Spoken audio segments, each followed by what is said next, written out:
안녕하세요. 느린 밤 잠드는 이야기입니다. 오늘 밤 여러분께 들려드릴 이야기는 1929년에 쓰인 이효석 작가의 단편 북극 점경입니다. 차가운 북극의 풍경 속에서도 따뜻하게 빛나는 능금나무 밭의 옛 이야기를 들으며 오늘 하루의 고단함을 털어내시길 바랍니다. 편안한 자리에 누워 눈을 감아보세요. 자, 그럼 이야기 속으로 함께 들어가 보겠습니다. 능금나무 동산, 아름다운 옛 동산, 지금에는 찾을 수 없는 그 동산. 타락은 하였든 말았든 간에 아담 때부터 좋아하던 능금이다. 혀를 찌르는 서늘한 감각, 꿈꾸게 하는 향기로운 꽃, 그리고 그리운 옛 향기. 그 옛날 이곳에 그대여 아는가, 꽃 피고 열매 맺던 향기로운 능금밭. 언덕 위에서 시작되어 경사를 지으면서 개울가까지 뻗친 능금밭. 북극의 찬 눈이 녹아 개울가. 버들가지에 물 오를 때 자줏빛 능금나무 가지가지에 햇빛 흘러 동으로 심리나무로 심리 펑퍼짐한 능금밭이 기름지게 아름아름 빛났다. 들의 볼이 이삭 패고 마을 밖에 피리소리 고요할 때 능금꽃 푹신하게 언덕을 싸고 우거진 꽃향기 언덕을 넘고 밭을 넘고 개울 건너 들을 건너 마을까지 살랑살랑 흘러왔다. 남쪽 나라 레몬 향기 꿈꿀 것 없이 이곳의 능금꽃이 곧 마을 사람의 꿈이었다. 마을에 처녀 다홍치마 입고 시집갈 때 능금나무꽃 지고 들에 황금 파도 치는 늦을 가을 서리 맞은 송이송이 가지 벌게 무거웠다. 따뜻한 석양 언덕 위에 빗길 때 능금실은 수레 마을길로 향하였다. 황금 햇발에 머리카락 물들이며 수레 위에 앉아서 능금 먹는 처녀와 총각, 타락의 시초인지 몰락의 첫걸음인지 그 뒤 알리오마는 너 한 입 나 한 입 거기에는 아름다운 이야기 있고 순진한 목가가 넘쳤다. 그 옛날 이곳에 그대여 아는가, 꽃 피고 열매 맺는 향기로운 능금밭. 그러나 그것도 옛 이야기 옛그림. 해가 흐르고 달이 흐르고 북두칠성의 위치 변하니 아름다운 이 풍경도 이지러져 버리고 고요하던 북극도 스스로 움직였다. 산이 움직이고 언덕 밑 물줄기 돌아버리니 목마른 능금밭 점점 말라갔다. 산모롱이의 남포소리 어지럽더니 논 깎아 신작로 뻗치고 밥하고 전봇대 섰다. 집신이 골로신로 변하고 관솔불이 전깃불이 변하고 풀무간이 철공장으로 변하고 물레방아가 정미소로 변하였다. 꽃 피고 열매 맺는 향기로운 능금밭. 그것을 까뭉개고 그 위에 정거장이 섰다. 능금 술에 구르는 석양의 마을길. 그 위에는 두 줄기의 철로가 낯설은 꿈을 싣고 한없이 뻗쳤다. 그리고 창고와 회관의 모난 집이 언덕을 넘어 우뚝우뚝 섰다. 시커먼 연기, 아름다운 이야기를 뺏고 옛기 냄새 꽃향기를 집어삼켰다. 철로는 만주 속을 실어오고 이삭군을 실어갔다. 처녀는 청루로 실어 나르고 청년은 감옥으로 실어 날랐다. 연기, 액기, 철로, 정거장, 고장, 창고, 회관. 이것이 이제 북극의 이 마을의 새로운 풍경이다. 이지러진 그림이다. 사문의 도끼, 온전히 마을의 시를 죽여버렸다. 그러나 변치 않고 아름다운 것을 햇빛과 달빛이다. 무거운 능금송이 익히던 햇빛, 밤에 능금꽃 비추던 달빛, 여전히 같은 빛으로 철로, 공장, 회관을 비추고 있다.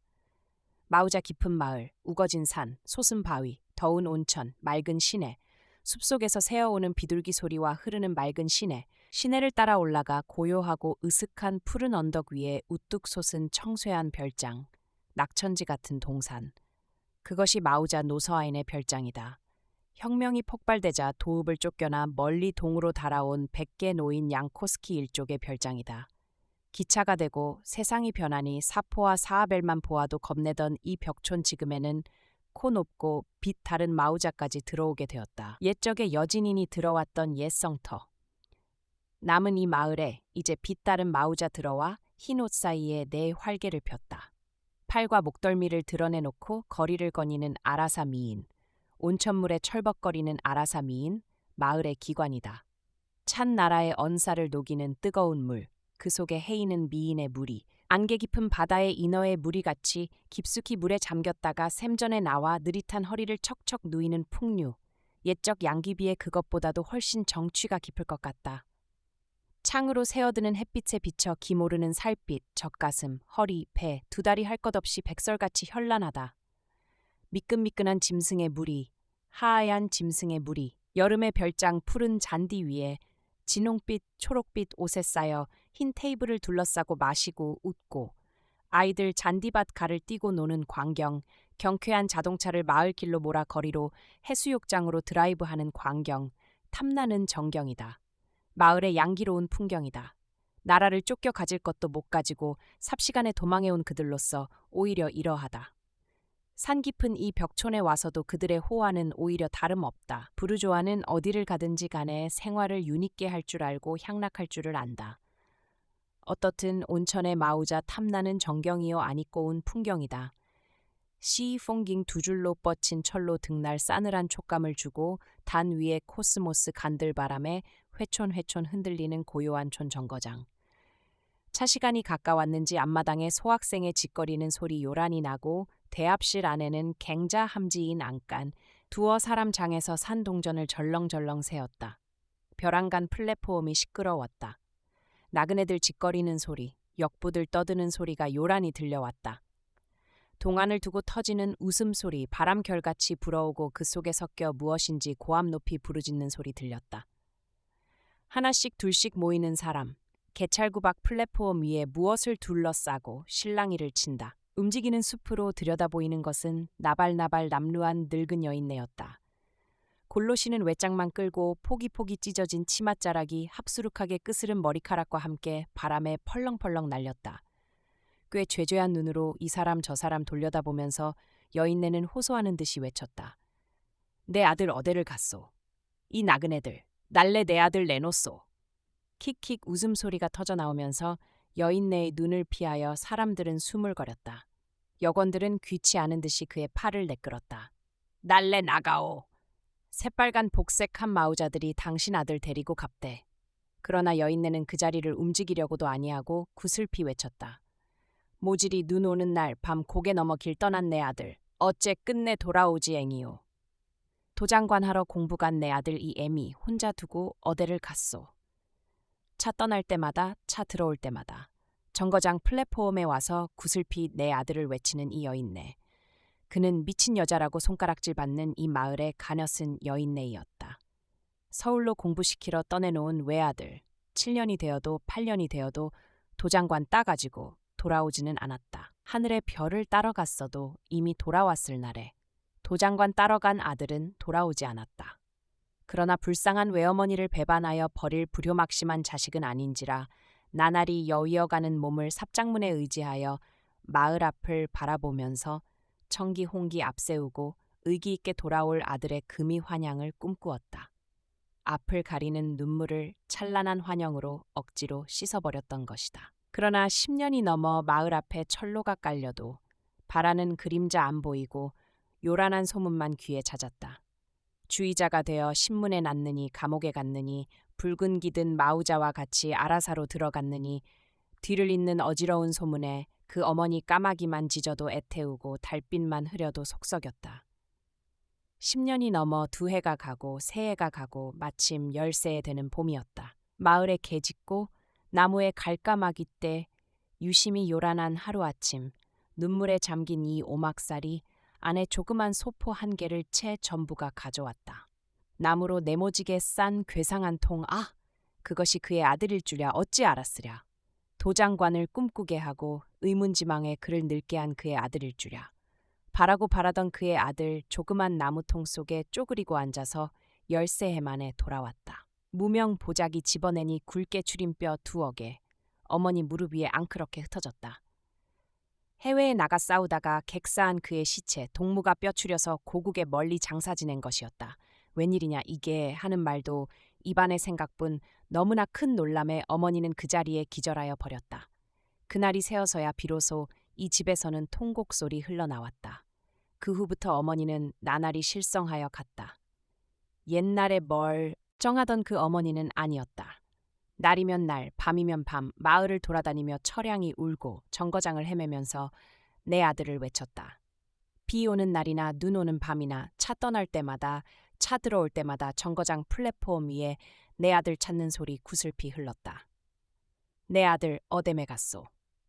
눈 오는 날 밤 고개 넘어 길 떠난 내 아들 이 애미 혼자 두고 어뎀에 갔소. 산모롱이의 기적소리 나더니 기차가 들어왔다. 여건들 차 탈 사람들 플랫폼 위에 모인 사람 제각기 헤어졌다. 여인네는 객차의 창을 차례차례 엿보며 두 팔로 창을 두드리면서 애역게 외쳤다. 내 아들 어뎀에 있어. 1순위 어뎀에 있어. 창으로 고개 내밀던 사람들 침뱉으며 창을 닫혀버렸다. 흰옷과 양복에 섞여 온천을 찾아가는 듯한 마우자 두 양주차를 내렸다. 여인네는 두 주먹을 쥐고 불이 나게 그리고 달려가 두 양주를 붙들고 내 아들 내놓소. 내 아들 데려간 마우자 날래 내 아들 찾아놓소. 영문을 모르는 두 양주 멍하니 한참 섰다가 양 짖는 소리로 무어라 지절대며 앞을 뿌리치고 개찰구로 향하였다. 그러나 여인네는 두 팔로 옷을 붙들고 뒤따라가면서 여전히 소리 높게 부르짖었다. 이 나그네 내 아들 내놓소. 마우자 날래 내 아들 찾아놓소. 휘싱지 도라지꽃 쥐어짜 쏟아놓은 만지면 물들 듯한 새파란 북극 창공을 비행기 쌍쌍이 날라왔다. 햇발에 하얗게 빛나는 날개, 해발 수천 척의 첩첩한 산맥을 넘어 가볍고 경쾌한 음향, 무거운 공기를 진동쳤다. 비행기, 비행기. 고개 넘고 물 건너 비행기 구경 오는 사람 새벽부터 거리에 빽빽이 밀렸다. 연병장 모래언덕 위에 흰 옷의 파도 울렁출렁. 야 과연 모질이 높지 앵뇨. 무슨 제조 저렇겠소. 연병장 큰 벌판에 칼자루 번쩍번쩍 노란 복장 우쭐하며 벌떼 같은 노란 군사들 복판에 진을 치니 기동 연습 시작되었다. 벼랑간 총소리 속사포 소리 콩복듯 토닥거리고 천지를 삼킬 듯한 대포 소리에 산과 들이 움직였다. 비행기 쌍쌍이 흰옷 위를 얕게 스치자 폭탄덩이 뒤를 이어 모래 언덕 깎아내렸다. 연기와 양냄새가 언덕을 둘러쌌다. 흰옷의 파도 어지럽게 와르르 흩어졌다. 비행기 구경 왔던 사람 고개 넘고 물 건너 꽁무니가 빠지게 주랭랑을 놓았다. 비행기! 비행기! 난리가 난다네. 어데메로 가면 좋소. 고맙지 않은 비행기 등살에 이 밤에 마을 사람들 불안에 잠 못 이루었다. 모던 거울 멜론 서백리아를 불어오는 억센 바람과 두만강 기승을 스쳐내리는 눈보라의 모진 겨울을 가진 반면에 회령은 미인과 참외의 신선한 여름을 가졌다. 물 맑은 두만강을 끼고 난 곳이기 때문인지 회령에는 살빛 고운 미인이 많다. 미인과 참외 그 사이에 어떠한 인과관계가 있는지는 모르나 미인 많은 회령의 참외 또한 많다. 회령을 중심으로 북으로 들어가는 철로 연변이 거게다 참외의 명산지이다. 행길 바닥에 산더미같이 쌓인 회령 참외, 이 사이에 살강살강 갈리는 주먹만큼씩한 노란 참외, 신선한 북극의 멜론, 여름의 향기, 집집마다 문 너머로 탐스럽게 보이는 서늘한 적삼 속의 미인, 한 가지 꺾고 싶은 울 너머 앵도송이, 또한 여름의 향기이다. 집에서는 살향기, 거리에서는 멜론 향기, 여름의 회령은 향기의 고을이다. 회령, 여름, 참외, 미인, 여기에 한 폭의 회령 풍경이 있으니 역시 미인과 참외의 산뜻한 풍경이다. 무더운 오후였다. 국경선을 스치고 들어오는 열차의 기적이 요란히 울리자 정거장 앞마당에 국경 경비의 눈이 날카롭게 빛났다. 기차가 김을 뿜으니 넓은 마당에 승객이 쏟아져 나왔다. 그 가운데에 색달리 눈을 끄는 일저몽이 있다.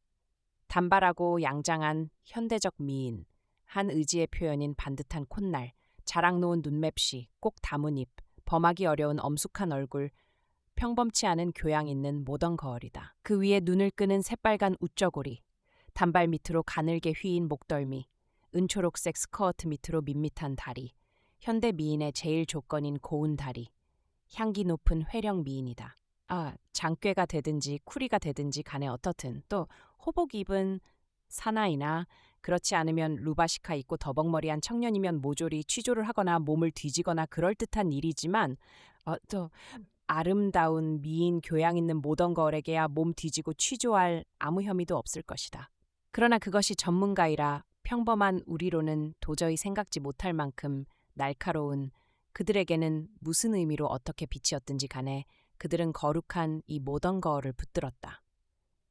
가방 속과 남루한 이불 보따리 속을 넓은 마당에 속속으로 풀어 헤치면서 몇 사람의 호인의 취조를 마친 후 그들의 순서는 초조히 기다리는 미인에게로 돌아왔다. 새까만 수첩에 무엇인지 기록하면서 잠시간 신문을 하더니 나중에 그들은 미인이 휴대한 조그만 바스켓을 열라고 명령하였다. 미인의 상자 속, 그 속에 설마 아편이 들었을 것인가, 폭탄이 들어올 것인가, 귀여운 젊은 여자의 비밀 상자가 이제 이대로 상에서 마치 수술대에 오른 여인의 나체같이 함부로 열리려 함을 슬퍼하여선지 여자의 얼굴을 일순간에 흐렸다. 그러나 그것도 국경이니 관의 명령이니 어쩔 수 없는 일이다. 미인은 바스켓을 조심스럽게 열고 속을 들여다보였다. 경비 순사는 호색적인지 경계적인지 가느다란 눈초리로 속의껏 집어내기를 강청하였다. 미인은 부끄럼인지 불안스러움인지 말없이 한 가지 두 가지 속의 것을 집어냈다. 수건, 화장품, 오페라백. 미인을 한참 주저하다가 계속해서 비단 양말, 새빨간 주로오스를 집어냈다. 보기만 하여도 유혹적인 새빨간 주로오스, 살냄새 나는 비단 양말을 큰 행길 위에서 순사는 휙휙 털어보았다. 부끄러워서 얼굴이 붉어진 미인을 황급하게 그것을 도로 상자 속에 쑤셔 넣으려고 하였으나 순사의 손이 그것을 막으면서 상자 속을 가리켰다. 무언가 이것은? 말없이 집어낸 것은 실망태에 넣은 참외였다. 참외? 언제 어디서 사놓은 것인지 생기와 신선미를 잃은 참외, 그물 속에 두억에 쪼글쪼글 시들었다. 조망만큼씩 하고 노란 역시 회령 참외의 종자임에는 틀림없었다. 참외, 참외보다 유다른 그 무엇을 기대하였던 경관은 고갯짓을 하면서 또 한 번 외쳤다. 보일 것을 다 보였으니 미인은 주섬주섬 행장을 수습하여 가지고 그 자리를 일어섰다. 애매한 모던 걸 그의 상자 속에 들었으면 무엇이 들었단 말인가. 공연히 대로상의 양말을 흔들며 속옷을 내보이며 수치만 당한 것이 분한 듯이 미인은 의기 넘치게 거리를 향하여 정거장 넓은 마당을 건넜다. 경관들은 머리를 한데 모으고 검은 수첩을 들여다보면서 무엇인지 의논이 분분하였다. 전문가이니만큼 그들의 눈치는 뭇사람의 그것과는 다르다. 우리들이 생각지 못할 만큼 날카로운 눈을 그들은 가지고 있었다. 넓은 마당을 다 건너간 미인의 등 위에 날카로운 시선이 가자 그들은 미인을 다시 불렀다. 10번이고 100번이고 간에 두말 없이 시키는 대로 해야 하는 것이 국경이다. 법이다. 그러나 10번 열어도 100번 열어도 그 바스켓이 그 바스켓이지 그동안에 신기한 기적이 일어났단 말인가? 다른 무엇이 또 들었을 것인가? 여전히 수건, 화장품, 오페라댁, 양말, 주로오스, 참외 망태가 길바닥에 쏟아져 나왔다. 아무 기적도 일어나지는 않았다. 참외! 참외 많은 회령 바닥에서 그래도 참외가 탐나는 듯이 경관은 망태 속에서 참외를 하나 집어냈다. 시들어 쪼그라진 참외, 그것이 그다지 탐나는가. 하기는 길거리에 싱싱한 것보다도 시들었을 망정 미인의 수중에 저장한 것이니 탐도 날 것이다. 금방 입에다나 넣을 듯이 탐을 내면서 그들은 시든 참외의 향기를 맡았다. 안 돼요, 그것은. 미인은 벼랑간 참외를 그들의 손에서 뺏으려 하였다. 집에 어린 것 줄 거세요. 집에 어린 것? 경관은 의미 있게 웃었다. 안 돼요, 그것은. 이 실랑이를 치는 판에 가엾다. 손에 들었던 참외 하나 땅에 떨어지고 말았다. 떨어져 부서진 참외, 그 속에서 한 자루의 새까만 무기가 나왔다. 브라우닝식인지 콜트식인지 혹은 모오제르식인지 퍽, 또 귀여운 무기이다. 계속하여 또 한 개 떨어뜨린 참외, 그 속에서는 새까만 콩알이 우수수 헤어졌다. 정거장 넓은 마당에 근대적 역학미를 무섭게 띤 푸른 총신과 검은 콩알이 국경의 석양을 받아 무섭게 빛났다. 역시 석양을 받아 반짝이는 경관의 시선이 평범치 않은 모던 거울의 얼굴을 날카롭게 쏘았다. 오늘의 이야기는 여기까지입니다. 세월이 흘러 풍경은 변했을지라도 밤을 비추는 달빛과 문장 속에 남은 능금꽃 향기는 여전히 아름답게 남아있네요. 차가운 북극의 바람도 이야기 속에서는 따뜻한 추억이 되듯 여러분의 밤도 평온하고 포근하기를 바랍니다. 수고 많으셨습니다. 안녕히 주무세요.